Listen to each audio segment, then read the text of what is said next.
All right, everyone, this is Lee with 6 a.m. Group, and we're here on a rainy afternoon in Los Angeles, and we're about to have lunch with Cari Golden. Here we go.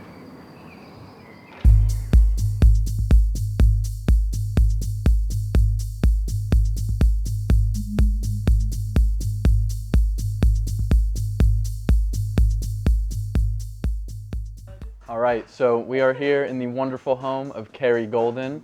Woo! How you doing this afternoon? So good. Yeah, it's a nice rainy afternoon here, so. So rare and weird. Yeah, I know. It So- looks like everywhere else in the world now. I know, California, finally, Finally looks like everywhere else. Absolutely. So we're not going to piss anybody off, hopefully. Yeah, I hope not. So, how exactly, I understand you're a classically trained opera singer. That's right. Interesting. So, how did you go from the transition to singing for opera and then finding Well- yourself in the techno industry? Well, I didn't ever technically, I never did operas professionally. Mhm. I got my degree in classical music, and then I was still in that stage, I think, of education where they taught you everything that you needed to become a professional opera singer, with the exception of how to get work. So once I graduated from college, I was a waitress, and I worked for a veterinary place and like packaging store, and just like miserable. Some of them were miserable jobs, some of them were great. And I wound up working for this audiovisual company, and I would sing up and down the halls, and somebody told me that I should go audition for somebody that one of Really? the guys who built like the soundboards, Mhm. that he worked on the weekends, and so that's how I got my corporate job that I still do Just now, singing up and down the halls. Singing up and down the Oh, halls. wow. Like, must have annoyed. It would annoy me now if I had to hear that all the time. I'd be like, shut up. But and then I actually made a country album. Like that was. Was that one of the first albums that you ever did? It was the only album I've ever Oh, done. okay. I played with some amazing players, and I learned how to write songs. I was young. I was, 26, 27. And then I wound up just by the by during all of this, like, kind of being into this country music thing, which would make people laugh so hard, going to Fabric in London. Excellent. And it was like, that was it. Like, looking back on some of your first releases, how would you say, your style, or, how have you progressed over the past few years? I don't know that I've done anything like progressing or anything like that. It's been definitely more always trying to figure out what it is that a specific producer wants. Because people will come to me and say, oh, here's the song.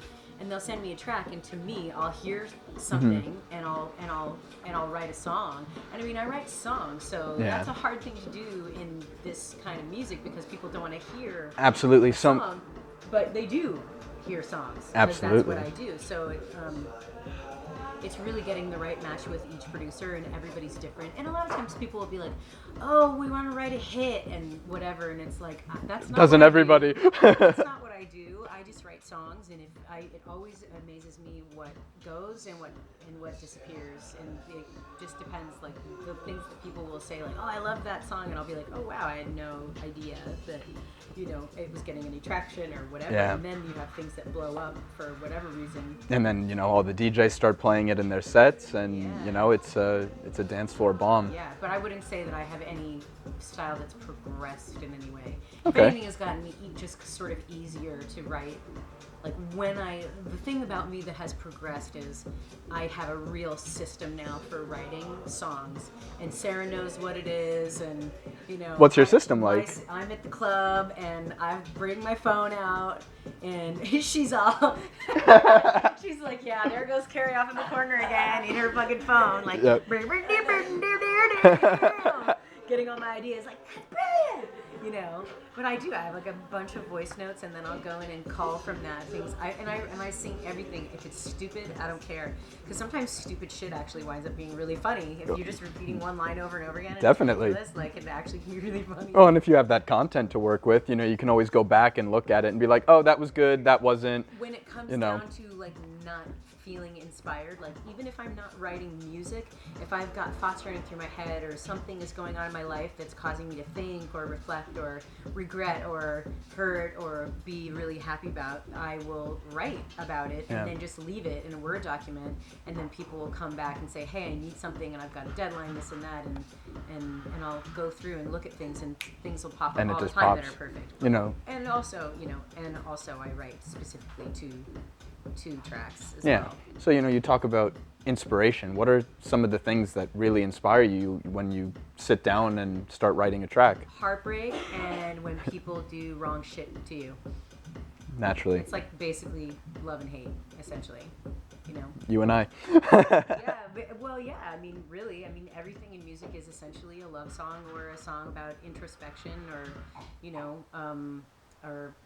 a protest song or something like that. Something where you're making a social commentary on what it is that you feel. Definitely. So it's, it's one of those things where it's not always easy to hear what people have to say when you have to be vulnerable. Yeah. So trying to put on any airs about it is sort Definitely. And you're putting yourself out there, and the music that all artists put out, it strikes somewhat of an emotional chord with You would hope. themselves and the audience. You're hoping. Yeah. Sometimes it's just an exercise in trying to write something and get it done. Mm-hmm. And those are the ones that usually are like, When you're more on a deadline to write a track. Or sometimes not every track is. Everybody I've ever worked with is amazing, but honestly, not everybody. Yeah. Well, we won't get too much into that. And a lot of those things never really made their way out there or whatever. Yeah. And some people are great musicians, and most of the people where the tracks come off really well are the people that I wind up being friends with and I have a connection with. Mm-hmm. It's always harder for me when somebody's like, oh, so-and-so's manager wants to ask if you'll do something, and I'm working through someone else. It's like, if you want something from me, just And that's come not at me, man. and that's Come not at me, personal, come at me, bro. It's like we'll have our people contact your people. It's just like, well, I am my people, I'm not sure if it's because they want to look more professional or Yeah. what it is, or if they're just busy and they're touring and so they have somebody doing that. But for me, as far as like, if you want me to actually write something that comes from anywhere, I probably should know who you are. Absolutely. Would you say you know most of the producers that you've worked with? Yeah, for sure. And I'll ask if I'm working through management, like, please put me in touch with this person directly. Oh, yeah. Yeah. Oh, that seems like the only way you can actually really collaborate with an artist, especially if when they send you music, do they give you something like a lyric or a vocal that they have in mind, or Some people do. Okay. A lot of people don't, but like recently I got one, like I said, from Ryan Crossing. Whether he takes what I gave him or not, or what I'm going to give him or not, is, it's always a crapshoot. I don't know. Yeah. Their standards are very high, and that's awesome. But he was very specific about, okay, I did this track and I did this track, and I would love this, like this, and then from there. That makes it so much easier for me. When Really? somebody has a really specific, yeah, of course, because I can model other songs. Look, dude, every track that we hear in the club is 2 chords, sometimes 1. Yeah. And if you're lucky, there's 3. There's like bum, bum, bum, over and over again. It's like, Yeah. you're trying to come up with a lot of different combinations to a lot of really Basic songs. Well, basic chord progressions. Yeah. It's not. This is the detail of what we do is where kind of the action is. It's not in the chord progressions themselves. So it can be limiting sometimes when it comes to melodies and. Yeah, and sometimes you have such a great range that if you're limited to just those few chord progressions, it seems like that can be difficult at times. To be honest with you, I try to box my range way, way, way down, because Okay. what's acceptable to hear in a club is not somebody.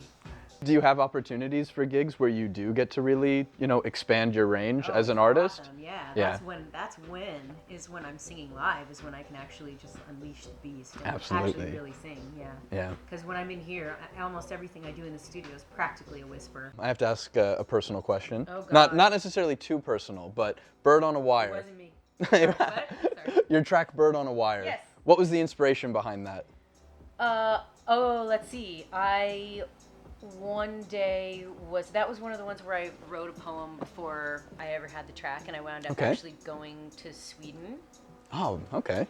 And we did that one together, Bambuk and I. And I had been on the freeway, on the 101 freeway, and it was the middle of summer. And I just remember sitting stopped in traffic. and you know, in the summertime here, there are a lot of traffic jams because cars overheat a lot. Yeah. So cars are overheating and causing traffic jams because they're breaking down on the freeway. So, you know, I'm sitting here, it's my gauge reads 108, right? Oh, And I'm sitting that's here in brutal. my car and I'm just like, you gotta be fucking kidding me, right? And I look up and I just see this electrical wire with all these birds sitting on it. And I was like, they must think we're crazy. They must think we're fucking nuts. Here we are sitting in these little boxes, you know, it's sweltering, nobody's moving, and I was like, I can't. And they're do just this. flying free. And I just started writing it in the car. I was like, you know, gotta wonder why, you know, if you sit still long enough, you see it's a lie when you're a bird on a wire watching life go by, because, you know, Yeah. and they're standing on these things that are, you know, have so much electricity going through them, could kill you if you touched it, and And they're just hanging. like no big deal. They figured it out. All right, this is Lee with 6 a.m. Group, and we just had a wonderful afternoon with Cari Golden. Make sure to like and subscribe to our video on YouTube. Check us out on www.6amgroup.com, Facebook, Instagram, and we'll see you soon. On a wire, watching life go by. All the people running circles, gotta wonder why. If you sit still long enough, you see it's a lie. When you're a bird on a